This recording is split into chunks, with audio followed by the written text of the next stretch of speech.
नमस्कार दोस्तों, गार्गी क्लासेस पर आपका स्वागत है। डेट आज की 23 दिसंबर 2021 और देख लेते हैं इंडियन एक्सप्रेस की इम्पोर्टेंट न्यूज़ जो अभी हम इस वीडियो में डिस्कस करेंगे।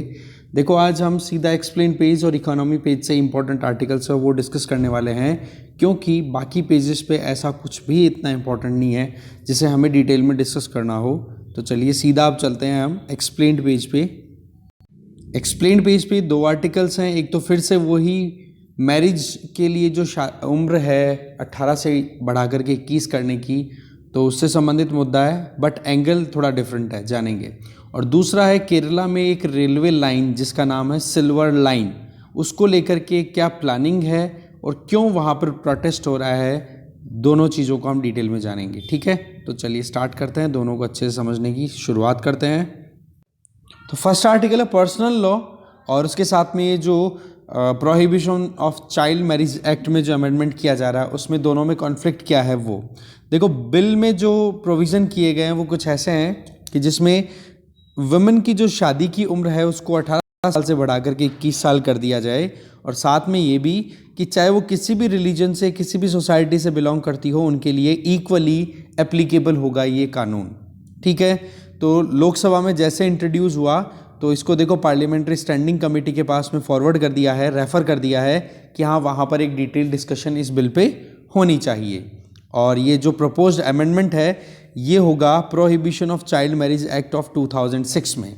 ठीक है जी, इसमें ये है कि फीमेल को ऑटोनॉमी देना, ठीक है, और उनके जो मतलब शादी से संबंधित जो भी डिसीजंस हैं या फिर एम्पावरमेंट पॉइंट ऑफ व्यू से कुछ चीज़ें देखे तो उसको लेकर के ये बिल यहाँ पर इंट्रोड्यूस हुआ है। जया जेटली जी की लीडरशिप में एक कमेटी कॉन्स्टिट्यूट की गई थी और उस कमेटी ने ये रिकमेंड किया था। अब देखो इम्पॉर्टेंट बात ये है कि 3 इम्पॉर्टेंट चेंजेस इस बिल में अभी एक तरीके से प्रपोज किए गए हैं। वो उनमें से पहला तो है कि जो इस बिल में सेक्शन 2A जो है उसमें चाइल्ड की डेफिनेशन क्लियर कर दी। वो क्या, कोई भी मेल या फीमेल जो अभी तक 21 साल की उम्र नहीं गेन जिसने नहीं की है वो चाइल्ड कंसिडर किया जाएगा। इसका मतलब क्या हो गया कि शादी करने की जो उम्र है वो अब 21 साल हो गई। मेंस के लिए तो पहले थी ही, अब वुमेन के लिए भी कर दी गई है। तो एक तो ये पॉइंट हो गया। दूसरा जो क्लॉज है जिसको लेकर के यहाँ पर हम पॉइंट अंडरस्टैंड करेंगे, दैट इज कि भाई चाइल्ड की जो डेफिनेशन है उसमें आप देख सकते हो कि शादी की जो उम्र है वो 21 साल कर दी। इसका मतलब हो गया कि जो शादियां 21 साल से कम उम्र में हुई है, या फिर जो चाइल्ड की डेफिनेशन में जो लोग आ रहे हैं, चाहे मेल हो चाहे फीमेल हो, उनकी शादी अगर पहले हो चुकी है तो शादियों को वॉइड कंसिडर कर दिया जाएगा। इसका मतलब क्या हो गया कि इलीगल तो होगी ही शादियां, बट वॉइड भी कर दिया जाएगा, वॉइडेबल भी हो गया। वॉइड करने के लिए क्या मुद्दा होगा, वॉइड का मतलब क्या होता है कि शादी हुई ही नहीं ऐसा कंसिडर किया जाएगा। नहीं तो क्या होगा, शादी को अगर आप ख़त्म करते हो तो उसको डाइवोर्स बोला जाता है, बट डाइवोर्स में तो बहुत सारी प्रोसीडिंग्स होती है। बट अगर एक शादी को नल एंड वॉइड कंसिडर करना शुरू कर देते हैं ना, इसका मतलब कि शादी हुई नहीं, फर्स्ट प्लेस में ही शादी को होया हुआ माना ही नहीं जाता। और ये चीज़ किस सेक्शन में है, ये जो 2006 का आर्टिकल ऑलरेडी अवेलेबल है, सेक्शन बोलेंगे, आर्टिकल नहीं बोलेंगे, आर्टिकल हमेशा कॉन्स्टिट्यूशन में होते हैं। सेक्शन 3 क्लॉज 4 जो 2006 का एग्जिस्टिंग लॉ है ना, उसमें ऐसा प्रोविजन नहीं है जिसमें वॉइड कंसिडर किया जाए शादी को। पर अब ये जो नया चेंज लाया जा रहा है इसमें शादी को वॉइड डिक्लेयर करने की बात कह दी है। वॉइड का मतलब आप समझ गए कि भाई इलीगल तो है ही, पर इसके साथ साथ में मैरिज कभी हुई ही नहीं ऐसा कंसिडर किया जाएगा। अब बात यह आ जाती है कि जो पिटिशन लगाएगा जो भी इंडिविजुअल कि हाँ जी ये चाइल्ड मैरिज थी किसी की भी शादी को, तो उसके लिए भी उम्र फिक्स कर दी है। वो उम्र क्या है कि जो माइनॉरिटी है, माइनॉरिटी एज कितनी होती है, 18 साल से कम की उम्र को हम माइनॉरिटी बोलते हैं, और 18 से प्लस में जैसे आ जाते हैं तो हम बोल देते हैं मेजोरिटी। तो मेजोरिटी की जब उम्र गेन कर ली जाएगी एक बच्चे के द्वारा, ठीक है ना, तो वो जब तक 23 साल का होगा तब तक, मतलब आप देख सकते हो कि जब तक 23 साल का होगा तब तक वो अपनी शादी को वॉइड डिक्लेयर करवा सकता है। वो लड़का भी हो सकता है, बॉय भी हो सकता है, या मेल भी हो सकता है और फीमेल भी हो सकती है, जो कि अपनी तरफ से पिटिशन डाल सकती है एडिक्वेटली किसी भी कोर्ट में कि भाई मेरी शादी जो थी वो लीगल जितनी सैंक्शन एज है, जो कि अभी इस एक्ट में कितनी कर दी 21 साल, तो 21 साल से पहले कर दी, इसलिए अब मैं इस शादी को वॉइड कंसिडर करना चाहती हूँ या चाहता हूँ, तो फिर वो कंसिडर कर लिया जाएगा। जो एग्जिस्टिंग, ये तो हो गया, अब ये बिल जो है अमेंड होकर के आएगा तब। एग्जिस्टिंग की अगर बात करें तो इसमें ऐसा है कि एक लड़की की उम्र 18 साल की हो जाती है तो वो हो जाती है वहाँ पर मेजॉरिटी में आ जाती है, माइनॉरिटी के बजाय मेजॉरिटी। मेजॉरिटी का मतलब हो गया वो बालिग हो गई। अब 18 साल से लेकर के उसको 2 साल का टाइम मिलता है कि वो अपनी शादी को नल एंड वॉइड डिक्लेयर करवाना चाहे, तो इसका मतलब कि जब तक उम्र 20 साल की होती है तब तक वो पिटीशन डाल सकती है। ठीक है, तो इस केस में अब क्या है कि दोनों के लिए इक्वल कर दिया, लड़का हो या लड़की, अगर दोनों अपनी शादी को वॉइड डिक्लेयर करवाना चाहते हैं, क्योंकि उनकी शादी जो है वो 21 साल से कम उम्र की एज में हो गई थी, कम उम्र में हो गई थी, तो वो 23 साल की उम्र तक, मतलब शादी होने की जो लीगल एज है उससे 2 साल का डिफरेंस दे दिया। या फिर ओवरऑल देखो कि जो माइनॉरिटी है या फिर नाबालिग है उसको 5 साल का टाइम मिल रहा है। 23 साल का हो गया ना पूरा, 18 5 23, तो 5 साल जैसे ही वो मेजॉरिटी में आए तब से लेकर 5 साल तक वो कभी भी अपनी शादी को वॉइड डिक्लेयर करने के लिए कोर्ट में जा सकता है, लड़की हो या लड़का। तो एक दूसरा मुद्दा हो गया ये। फिर इसके आगे तीसरा देखते हैं। तीसरा जो पॉइंट है दैट इज, जो क्लॉज है that is related to notwithstanding clause. इसका क्या मतलब है वो देखो ये जो prohibition of child marriage act, एक बार एक्ट बन जाता है तो इसमें देखो इक्वल एप्लीकेशन की जाएगी, चाहे वो किसी भी रिलीजन से बिलोंग करते हो, किसी भी कस्टम को फॉलो करते हो। That means not with standing any custom. इसका मतलब क्या हो गया, ये एक तरीके का सेक्युलर अप्रोच हो गया कि भाई आप किसी भी धर्म को समझो, किसी भी चीज़ को मतलब मानो, या किसी भी कस्टम से आपने शादी की हो, आपकी शादी का जो कंसिडरेशन होगा वो डिपेंड करेगा इस पर्टिकुलर एक्ट के बेसिस पे। मतलब पर्सनल लॉज को भी इसने बिल्कुल नलीफाई कर दिया है अपने सामने। इस पर्टिकुलर बिल के अगर प्रोविजंस की हम बात करें तो ये नॉट विद स्टैंडिंग प्रोविजन ये है।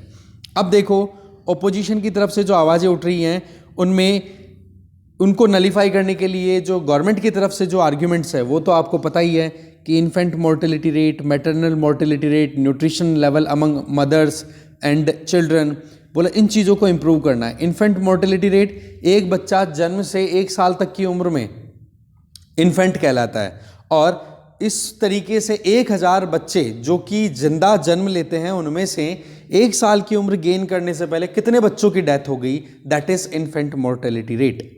मैटरनल मोर्टेलिटी रेट, जब बच्चों को जन्म देने वाली माताओं की संख्या टोटल 1 लाख ले लें और उन 1 लाख माताओं में से 1 साल में कितनी माताओं की डेथ होती है, that is maternal mortality rate. Okay, nutritional level में आप जानते हो स्टंटिंग, वेस्टिंग, इनकी हम बात करते हैं। जो कि मदर्स की बात करें तो मदर्स में तो एनीमिक या एनीमिया की सबसे बड़ी प्रॉब्लम है, और बच्चों की बात करें तो स्टंटिंग, दैट मीन्स उम्र के हिसाब से हाइट ना बढ़ना, वेस्टिंग हाइट के हिसाब से वजन ना बढ़ना, और इसके अलावा माल नरिशमेंट। तो इन चीज़ों को टैकल करने के लिए बोले शादी की उम्र बढ़ाना ज़रूरी है। जैसे कि हमें पता है मेजॉरिटी एज का मतलब जब उम्र 18 साल हो जाती है उस दिन से मेजॉरिटी में एंटर हो जाता है एक इंडिविजुअल। तो बोले ये अपने आप में शादी की उम्र बढ़ाने के पीछे हमारे पास में ये आर्ग्यूमेंट्स हैं। फिर देखो बात ऐसी है कि अलग अलग ऑपोजिशन लीडर्स ने अपनी बात कही, और उनमें से एक आर्ग्यूमेंट है यहाँ पर कि आर्टिकल 25 ऑफ कॉन्स्टिट्यूशन, जिसमें right to freedom of religion, right to religion, ठीक है, जिसमें एक इंडिविजुअल अपने फ्रीडम ऑफ कॉन्शियंस, फ्रीडम मतलब फ्रीली अपने रिलीजन को प्रोफेस कर सकते हैं, प्रैक्टिस कर सकते हैं, प्रोपोगेट कर सकते हैं।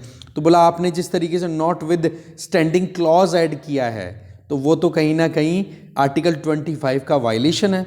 दूसरा क्रिटिसिज्म ये था कि भाई इसमें जिस तरीके से आप शादी की उम्र को और ज़्यादा हाईलाइट या पुश कर रहे हो, इंक्रीज कर रहे हो, तो बहुत सारी शादियों को तो आप नल एंड वॉइड डिक्लेयर करवा दोगे, और ये ज़्यादा परेशानी का कारण बनेगा मार्जिनलाइज सेक्शन ऑफ सोसाइटी, जो लोग ऑलरेडी वीकर सेक्शंस हैं, बोलो उन्हीं में ज़्यादा चाइल्ड मैरिज प्रेवलेंट होती है, और वहीं पर आप अगर इस तरीके से एक्ट कर दोगे तो उन्हीं सोसाइटी, उन्हीं कम्युनिटीज़ को ज़्यादा प्रॉब्लम का सामना करना पड़ेगा। ठीक है, क्योंकि इसमें सीधी सी बात क्या कही है कि अगर लॉ के बेसिस पे अगर किसी ने भी फॉलो नहीं किया तो 2 साल तक की जेल तक का प्रोविज़न आपने कर रखा है।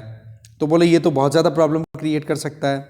फिर देखो बात ऐसी है कि अलग अलग रिलीजन पे एप्लीकेबिलिटी की पहले की बात करें तो अलग अलग रहा है इसका। जैसे कि देखा जाए मुस्लिम पर्सनल लॉ की बात करें तो उसमें तो एक लड़की की जो लीगल शादी की उम्र है वहाँ के उस पर्सनल लॉ के हिसाब से 15 साल की उम्र में अगर देखा जाए ना तो प्यूबर्टी अटेन कर ली जाती है। प्यूबर्टी का मतलब जवानी आ जाती है। ठीक है, तो मुस्लिम पर्सनल लॉ में तो इस तरीके से लिखा हुआ है और उसी के लिए ये मिनिमम एज भी डिक्लेयर की हुई है कि 15 साल के बाद में कभी भी शादी की जा सकती है। ठीक है, अब मुद्दा क्या है, क्योंकि ये prohibition of child marriage act जो बिल है ये तो कहीं ना कहीं इन पर्सनल लॉज को भी ओवरटेक कर रहा है। अब इसके पीछे भी हमारे पास में अलग अलग वर्डिक्ट्स अवेलेबल हैं जिनके बेसिस पे ये कहा जा रहा है कि जी 2 वर्डिक्ट हमारे पास में, एक तो कर्नाटका हाई कोर्ट का है और दूसरा है हमारे पास में पंजाब हरियाणा हाई कोर्ट का।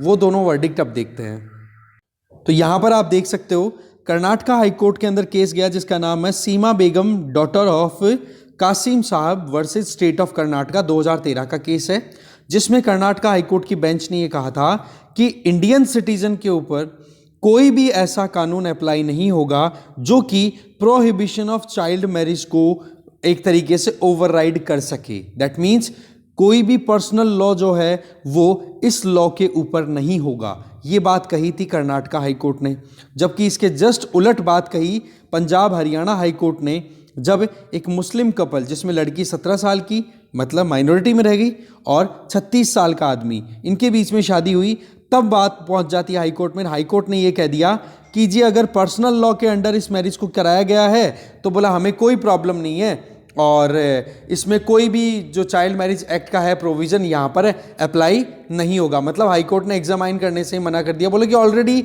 जब पर्सनल लॉज अवेलेबल हैं तो उसके लिए हम क्यों चाइल्ड मैरिज को लिए prohibition of child marriage act की बात करें। तो ऐसे में दोनों कॉन्ट्राडिक्शन है। तो इसमें भी अपने आप में एक बहुत बड़ा सवाल आ जाता है कि पर्सनल लॉज को आप बाईपास कर सकते हो कि नहीं कर सकते। अब बात यह आ जाती है क्या इससे पहले भी कभी पर्सनल लॉज को ओवरराइड करने के लिए कोई प्रोविज़न किए गए हैं, वो देखते हैं अभी। तो इसमें देखो बहुत बार ऐसा हो चुका है। पहला तो केस है शाहबानो वर्सेस इमरान खान, 2009 का केस है, जिसमें सुप्रीम कोर्ट ने ये कहा था कि एक बार अगर शादी के बाद में मुस्लिम वुमेन का डाइवोर्स हो जाता है, मुस्लिम वुमेन का, तो जो सेक्शन 125 है CRPC का, क्रिमिनल प्रोसीजर कोड का, उसमें इद्दत के बाद में भी आपको कंपनसेशन देना होगा। इसका मतलब क्या है, देखो इद्दत का पीरियड क्या होता है, जैसे तलाक हो गया मुस्लिम कम्युनिटी में किसी भी कपल का, तो डाइवोर्स के बाद का जो पीरियड कब तक, जब तक कि वो लेडी आपके मतलब एक तरीके से एक पर्टिकुलर पीरियड फिक्स किया हुआ है, ठीक है, जब तक वो लेडी दूसरी शादी ना कर ले तब तक उस लेडी को कॉम्पनसेशन देना होता है उसके हस्बैंड के द्वारा। ठीक है, अब वो इद्दत का जो पीरियड है जिसको मॉर्निंग पीरियड भी बोला जाता है, अब मॉर्निंग पीरियड वाले में देखा जाए तो सुप्रीम कोर्ट ने क्या कहा, बोला मेंटेनेंस के लिए आपको अफोर्ड वो जो भी देना है, पैसा देना है या उनको सपोर्ट करना है, बोलो वो इद्दत पीरियड के बाद में भी देना होगा, केवल इद्दत पीरियड के ड्यूरिंग ही नहीं चलेगा। तो ये मुस्लिम पर्सनल लॉ के अगेंस्ट में चला गया।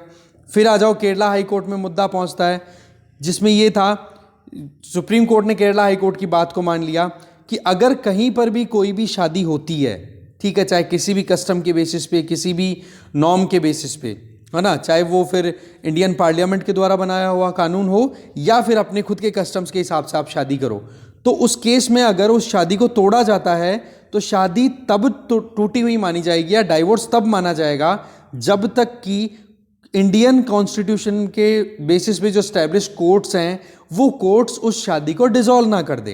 तो यहाँ पर भी क्रिश्चियन मैरिज को लेकर के ये मुद्दा था, इसको यहाँ पर सुप्रीम कोर्ट ने नलीफाई कर दिया कि भाई सीधी सी बात है, कोर्ट में जब तक ये मुद्दा साबित नहीं होता है तब तक ये शादी खत्म नहीं मानी जाएगी। फिर आ जाओ 2017 का Shayara Bano versus Union of India. इसमें सुप्रीम कोर्ट ने क्या कहा कि इंस्टेंट ट्रिपल तलाक ये अनकॉन्स्टिट्यूशनल है, और ये भी देखो मुस्लिम लॉ के तहत इंस्टेंट ट्रिपल तलाक एलिजिबल थी, ठीक है, पर उसको भी ओवरराइड कर दिया 2017 में। ठीक है, तो ये एक मुद्दा और आ गया जब सेक्युलर लॉज जो है वो प्रिवेल कर रहे हैं। फिर आ जाओ 1960 में सुप्रीम कोर्ट ने अपनी बात कही थी, the transfer of property act of 1882 जो है वो मुस्लिम लॉज पर भी अप्लाई होंगे। वहां पर जो प्रॉपर्टी ट्रांसफर के जो लॉज हैं बोलो उनसे ज़्यादा इंपॉर्टेंट ये transfer of property act of 1882 है, वो सुपीरियर है। दैट मीन्स ये भी एक तरीके से सभी रिलीजन को फॉलो करने वाले लोगों के लिए इक्वल है। तो अगर आपसे क्वेश्चन पूछ लिया जाए या फिर आपको बोला जाए कि जी कब कब आपने ऐसे कोई भी 3-4 केसेस के नाम बता दो, 1-2 इंटरव्यूज देखे हैं मैंने जिनमें सीधा क्वेश्चन क्या है कि जी आप ये बताओ कि जब भी वुमेन एम्पावरमेंट के लिए कौन कौन से कानून लाए गए हैं रिसेंटली, या जजमेंट कौन से हैं, या फिर आप ये बता सकते हो कि सेक्युलरिज्म को प्रमोट करने के लिए सुप्रीम कोर्ट के कौन कौन से वर्डिक्ट हैं जो कि पर्सनल लॉज को भी ओवरराइड कर रहे हैं। तो ऐसे 3-4 आपके पास में एग्जाम्पल तैयार हो गए हैं, तो अच्छे से याद रखें इनको, लिख लो आप इनको। ठीक है जी, आगे चलते हैं। अभी नेक्स्ट जो आर्टिकल है that is related to Kerala's silver line. अब इस सिल्वर लाइन के कॉरिडोर को एक बार आप ढंग से देख लोगे तो समझ जाओगे। देखो कासरगोड, ठीक है, कासरगोड जो कि नॉर्दर्न डिस्ट्रिक्ट है, और वहां से लेकर के तिरुवनंतपुरम जो कि केरला की कैपिटल है, वहां से यहां तक एक रेलवे लाइन डालने की बात की जा रही है, और उसी रेलवे लाइन को सिल्वर लाइन कॉरिडोर बोला जा रहा है। इससे क्या होगा कि बोले एक जगह से दूसरी जगह ये जो पूरी डिस्टेंस है इसको 4 घंटे के अंदर 200 किलोमीटर पर आवर की स्पीड से चलने वाली ट्रेन इजीली कवर कर लेगी, जो कि एग्जिस्टिंग रेलवे सिस्टम के अकॉर्डिंग देखा जाए तो उसमें बोला 12 घंटे लग जाते हैं पूरे इधर उधर से घूमती घूमती। बोलो बहुत सारे कर्व्स हैं, फिर स्पीड कम फिर ज़्यादा, कहीं घाटियाँ आ रही हैं, तो बोलो इन सारी चीज़ों को ओवरकम करने के लिए एक स्ट्रेट रेलवे ट्रैक डालने की बात की जा रही है। तो ये है silver corridor, silver line corridor. अब इसकी डिटेल्स देखते हैं। तो ऐसे में मुद्दा क्या है वो आपको समझ में आएगा। मेन 200 किलोमीटर पर आवर की स्पीड से चलने की बात है। टोटल प्रोजेक्ट कॉस्ट एस्टिमेटेड है 63,940 करोड़ रुपए।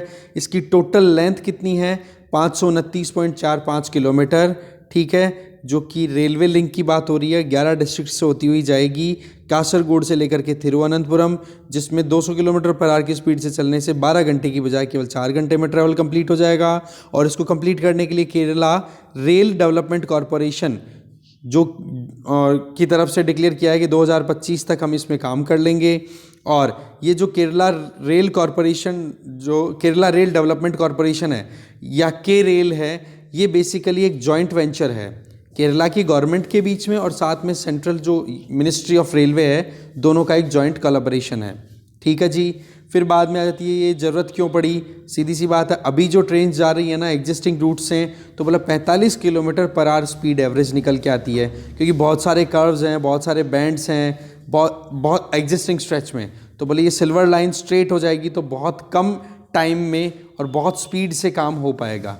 इसके अलावा गवर्नमेंट ये भी बोल रही है कि ग्रीन हाउस गैस एमिशन भी कम होगा, क्योंकि फिर बाद में वही चीज़ है, टाइम कम लगेगा, स्पीड अच्छी आएगी तो ऑटोमेटिकली एमिशन भी कम होगा। नहीं तो क्या होता है आपको पता है, स्पीड कम की ट्रेन की फिर ज़्यादा की तो उसमें कितना ज़्यादा फ्यूल बर्न होता है।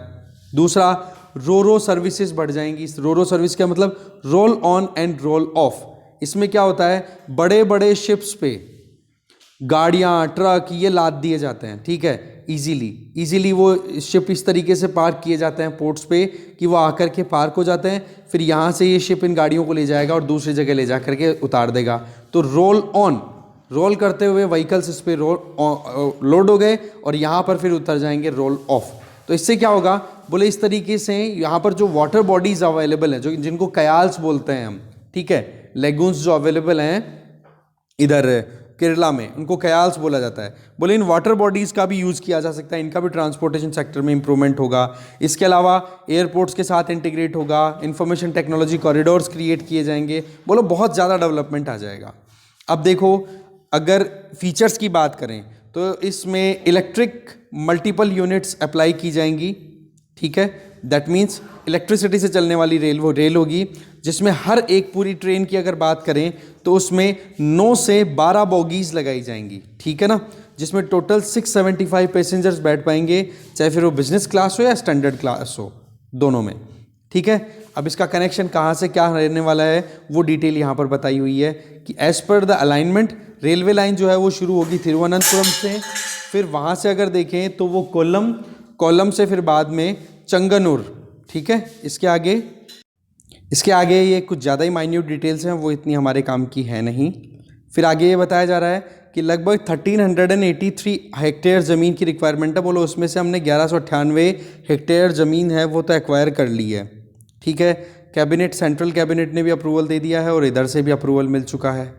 और सेंट्रल कैबिनेट के द्वारा लगभग 2100 करोड़ रुपए का तो सैंक्शन किया जा चुका है। और वो फंड जो है वो कहाँ पर डाला गया है, मतलब ये केरला का, हाँ बिल्कुल सेंट्रल गवर्नमेंट की तरफ से आ रहा है। और Kerala infrastructure and investment fund board है, KIIFB, जिसमें सेंट्रल गवर्नमेंट की तरफ से इन्वेस्टमेंट आता है केरला में, उसमें सेंट्रल गवर्नमेंट की तरफ से 2100 करोड़ रुपये तो डाल भी दिए गए हैं, ठीक है। और आप देख सकते हो केरेल, ये जो केरला की जो रेलवे सिस्टम को एक्सपेंड करने की जो एजेंसी है, joint venture of central government and Kerala government, इसके अंडर में ये बहुत बड़ा प्रोजेक्ट अपने आप में। फिर आगे देखो ऑब्जेक्शन कौन कर रहे हैं, ऑब्जेक्शन वहाँ की जो अपोजिशन पार्टीज़ हैं वो कर रही हैं। बोला बहुत ही बिना सोचे समझे बोले यह प्रोजेक्ट तैयार किया जा रहा है। इससे एक तो हो जाएगा कि जो स्टेट है वो कर्जे के नीचे पहले दबा हुआ है, बोलो और कर्जा चढ़ जाएगा। दूसरा ये कहा जा रहा है कि लगभग 30,000 फैमिलीज़ को अपने घर खाली करने पड़ेंगे। तीसरा ये कहा जा रहा है कि यहाँ पर बहुत ही इंपॉर्टेंट वेटलैंड एरियाज़ हैं, पैडी फील्ड्स हैं, हिल है, इकोलॉजी है, बोलो उसको डैमेज किया जाएगा। इसके अलावा फ्लड्स की वजह से ऑलरेडी कितना डैमेज हो चुका है, पिछले 3-4 सालों से केरला में फ्लड तो हर बार आ ही रही है। तो बोले इकोलॉजी एक्सपर्ट्स का ये कहना है कि आप क्यों कॉम्प्रोमाइज़ कर रहे हो स्टेट की इकोलॉजी को। इसके अलावा जो मेट्रो मैन है ई श्रीधरन, दिल्ली मेट्रो के हेड रहे हुए हैं, उन्होंने ये कहा, बोले ये प्रोजेक्ट है ना इल कंसीव्ड है, इस प्रोजेक्ट में रिव्यू करने की ज़रूरत है, प्रॉपर करेक्शन की ज़रूरत है, बहुत सारी चीज़ें ऐसी है। इवन जो बेसिक ट्रैक विड्थ है, जो रेलवे लाइन डाली जाएगी उसकी विड्थ है, वो भी प्रोजेक्ट की रिक्वायरमेंट के अकॉर्डिंग नहीं तैयार की जा रही है। तो ये कुछ कंसर्न्स हैं, वो हमने देख लिए।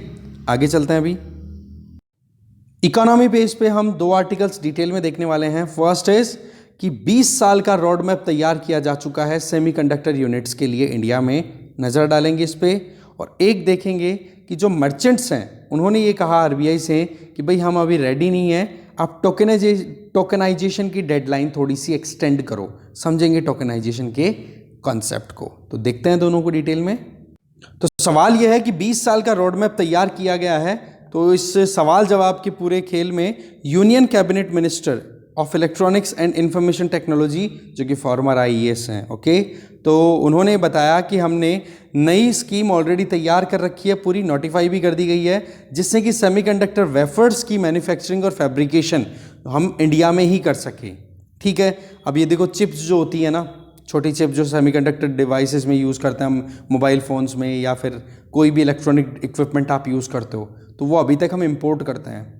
तो ऐसे में मुद्दा ये आता है कि इतना जल्दी क्यों, या फिर इतना ज़्यादा इस चीज़ को हाईलाइट क्यों किया जा रहा है। तो यहाँ पर मिनिस्टर साहब का जवाब ये है कि ये जो सेमीकंडक्टर इकोसिस्टम है इसको हम एक्सपेंड करना इसलिए ज़रूरी कि आज के टाइम पे लगभग $75 बिलियन की इंडस्ट्री है इलेक्ट्रॉनिक मैन्युफैक्चरिंग की, जो कि आने वाले टाइम पे $250 बिलियन की होगी। तो इस मैन्युफैक्चरिंग को एक्सपेंड होने की अगर बात करें तो कितना गुना एक्सपेंड हो रहा है, तो इसलिए हमें ज़रूरी है कि हमारी जो बेसिक डिमांड्स हैं वो इंडिया में पूरी हो जाए, नंबर 1। नंबर 2 ये बोल रहे हैं कि सिलिकॉन फैब्रिकेशन पे ही फंसे हुए नहीं है हम पूरा इकोसिस्टम तैयार कर रहे हैं, जिसमें सिलिकॉन फैब्रिकेशन, जो ब्लैक कलर की ICs बनती है, इंटीग्रेटेड सर्किट बोर्ड्स बनते हैं, या फिर जो चिप्स बनती है वो, इसके अलावा डिस्प्ले फैब्रिकेशन पे भी काम करेंगे। इसके अलावा 15 odd compound semiconductor fabrication, that means चाहे डिज़ाइन करो, चाहे फैब्रिकेशन करो, चाहे असेंबलिंग करो, चाहे डिवाइस तैयार करो, बोला हर चीज़ हम यहीं पर करना चाहते हैं। इसको बोलेंगे हम सेमीकंडक्टर इकोसिस्टम, बोलो ये डेवलप करेंगे हम।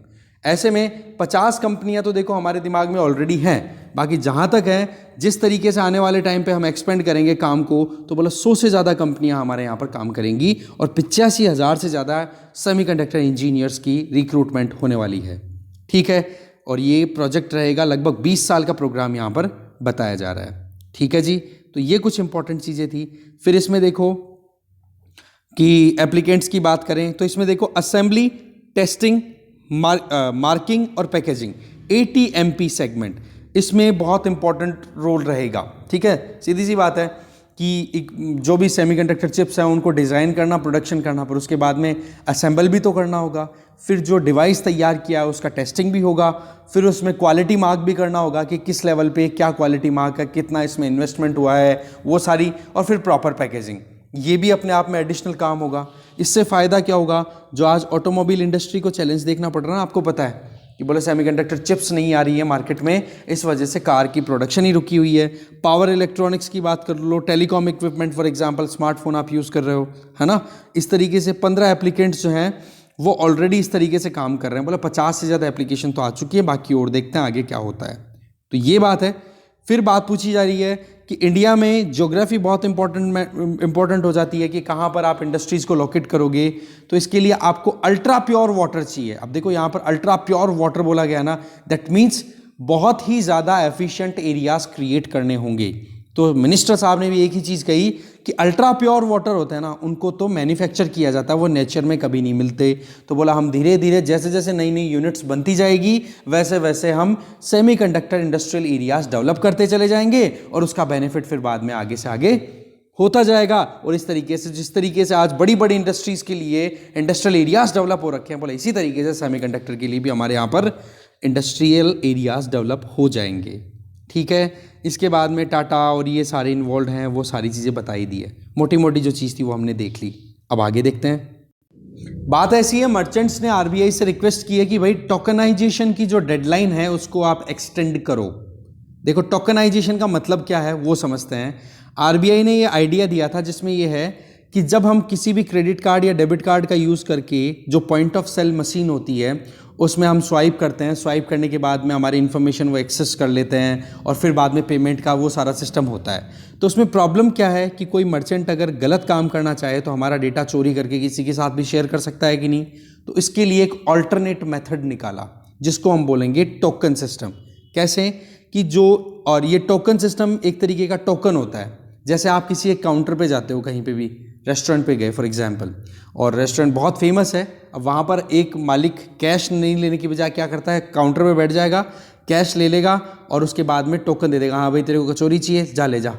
तो टोकन सिस्टम आप समझ रहे होंगे, एग्जैक्टली वही टोकन यहाँ पर होगा। कैसे कि आपका कार्ड होगा, टोकन रिक्वेस्टर और टोकन डिवाइस। अब टोकन डिवाइस जो होगा आपका स्मार्टफोन भी हो सकता है और अगला जो मर्चेंट है उसका जो पॉइंट ऑफ सेल मशीन है वो भी हो सकती है। और टोकन रिक्वेस्टर ये कौन होगा? ये वो मर्चेंट ही होगा, क्योंकि आपने कोई चीज़ खरीदी फॉर एग्जांपल और उसका रेट है 5,000 रुपये। अब 5,000 रुपये आपको पे करने हैं तो आप क्या करोगे, लो भाई ये लो मेरा कार्ड। अब वो कार्ड का क्या करेगा, वहाँ पर वो कार्ड को यूज़ नहीं कर सकता डायरेक्टली, वो रिक्वेस्ट डालेगा टोकन के लिए, उस कार्ड का यूज़ करेगा। तो रिक्वेस्ट डालने के लिए कोई ना कोई डिवाइस भी होगा और उस डिवाइस की आइडेंटिटी उस मर्चेंट के साथ कनेक्टेड है। तो ऐसे करके इन तीनों के कॉम्बिनेशन के बेसिस पे एक यूनिक टोकन जनरेट होकर के आएगा ओटीपी के फॉर्म पे। वो भी आएगा किसके पास में, आपके पास में। और फिर जब वो ओटीपी या जो भी कोड आ रहा है वो आप शेयर कर दोगे उस मर्चेंट के साथ में, तो आपका पेमेंट हो जाएगा। अब इसमें क्या हुआ, उस बंदे के पास में कोई इंफॉर्मेशन नहीं गई आपकी, आरबीआई का जो खुद का जो सॉफ्टवेयर है उसी से टोकन जनरेट हुआ जहां पर ऑलरेडी हमारी इंफॉर्मेशन सेव्ड है। तो इस तरीके से कोई भी इलीगल वे में मिसयूज हमारा नहीं कर पाएगा हमारे डेटा को, हमारे पेमेंट्स सेफ हो जाएंगे। इसी चीज़ के लिए मर्चेंट्स ने आरबीआई से कहा है कि जी हम अभी रेडी नहीं है, हमें थोड़ा सा टाइम और दे दो। ठीक है, यह है पूरा मुद्दा, इसको हमें समझना था। इसके आगे हमारे जो कॉमर्स मिनिस्टर हैं पीयूष गोयल जी, उनका ये कहना है कि आइडेंटिफिकेशन के लिए हमारे पास में बहुत सारी आईडीज़ हैं, तो बोला एक यूनिक आईडी होनी चाहिए। ठीक है, जैसे आधार की बात भी कर लो, टैन, पैन, डिन, बोले इनको छोड़ो, एक यूनिक आइडेंटिटी हमारे पास में होनी चाहिए। देखते हैं इस आइडिया पे क्या काम होता है। सिंगल आइडेंटिफिकेशन होना बहुत ज़्यादा ज़रूरी है, इन सारी चीज़ों को हटाओ, एक ही बहुत है, समराइज कर दो इन सबको। दूसरा डिजिटल लॉकर, डिजी लॉकर, जहां पर हम हमारे डॉक्यूमेंट सेव कर सकते हैं, एनी टाइम एक्सेस भी कर सकते हैं। दूसरा नेशनल सिंगल विंडो सिस्टम तैयार करने की बात की जा रही है, मतलब जो ऑलरेडी एग्जिस्टिंग है। तो बोले इनको कनेक्ट कर देंगे तो एक एफिशिएंट मैनर में काम हो सकता है। अगर कहीं पे भी कोई लेन देन करना हो, चाहे कोई ग्रुप है, कोई कंपनी है, कोई इंडिविजुअल है, बोले इनका रजिस्ट्रेशन बड़ा आसान हो जाएगा, आइडेंटिफिकेशन भी बड़ा आसान हो जाएगा। तो अब आपको क्या करना है पता है, डिजी लॉकर के बारे में यूपीएससी पॉइंट ऑफ व्यू से पढ़ना है। अब आपको मैं 2-3 चीज़ें बता रहा हूं जो कि आपको यूपीएससी पॉइंट ऑफ व्यू से पढ़नी है। Number 1 that is related to OECD और G20 इनके बारे में यूपीएससी पॉइंट ऑफ व्यू से पढ़ोगे। एक आप पढ़ोगे एशियन डेवलपमेंट बैंक के बारे में यूपीएससी पॉइंट ऑफ व्यू से। ठीक है, तो देखो इस डिस्कशन में जो भी डिटेल थी वो हमने मेन देख ली है। बाकी वर्ल्ड पेज पे भी ऐसी कोई इंपॉर्टेंट न्यूज़ नहीं है जिसके ऊपर हमें डिटेल देखनी हो। फौरी तौर पे अगर नज़र डालें तो एक बार नज़र डाल ही लेते हैं। चलो, सबसे पहली न्यूज़ तो देखो, जर्मनी में एक नया कानून लाया जा रहा है जिसमें अगर एक डॉक्टर अपनी फ़ोटो के साथ में ये कहे कि हम अबॉर्शन करते हैं, तो बोला अब उनको डॉक्टर्स के ऊपर जो बैन लगा हुआ है बोलो वो रिमूव कर देंगे। एक तो ये है, मतलब लीगल बना दिया जाएगा अबॉर्शन को। ठीक है जी। ओमिक्रॉन के केसेस बढ़ रहे हैं नो डाउट, पर बूस्टर शॉट की बात की जा रही है और इजराइल में तो चौथा वैक्सीन लगने वाला है वहाँ के लोगों को। वैसे पॉपुलेशन कम है ना इसलिए। ठीक है, साउथ अफ्रीका में केसेस रिड्यूस हो रहे हैं। लीबिया में इलेक्शंस कोलैप्स हो गए, आगे क्या होगा कुछ पता नहीं है। ठीक है जी। पाकिस्तान को एशियन डेवलपमेंट बैंक के द्वारा $1.543 बिलियन लोन दिया जा रहा है। इसके अलावा बस ठीक है, इतना ही हो गया। मेन जो चीज़ें थी, तालिबान के छोटे छोटे बच्चे आपकी तरह के उम्र के, आप तो प्रिपरेशन कर रहे हो और इधर ये प्रिपरेशन करते हैं। अब इन लोगों ने जो सोच करके तालिबान को जिताया, अब वो चीज़ें तो बीत गई। तालिबान की सरकार चल रही है, पर वहाँ पर और ज़्यादा चैलेंजेस है, मतलब पहले से ज़्यादा मुश्किल ज़िंदगी अभी जीनी पड़ रही है इन लोगों को। ठीक है जी, ये बताया जा रहा है। और इसके अलावा स्पोर्ट्स पेज पे अगर नज़र डालें तो स्पोर्ट्स पेज पे तो देखो, वन सेक, इंडिया और पाकिस्तान के बीच में ब्रॉन्ज मेडल के लिए कॉन्फ्लिक्ट था, लड़ाई थी। Asian championship trophy field hockey में, उसमें इंडिया ने फिर से पाकिस्तान को 4-3 से हरा करके ब्रॉन्ज जीत लिया है। ठीक है जी। और फाइनल मैच है वो देखते हैं कौन जीतता है, क्या होता है वो देख लेंगे। फिलहाल जो थी वो तो हमने देख ही ली है। ओके चलो, thank you very much for watching this video. Main चीज़ें थी वो देख ली हमने।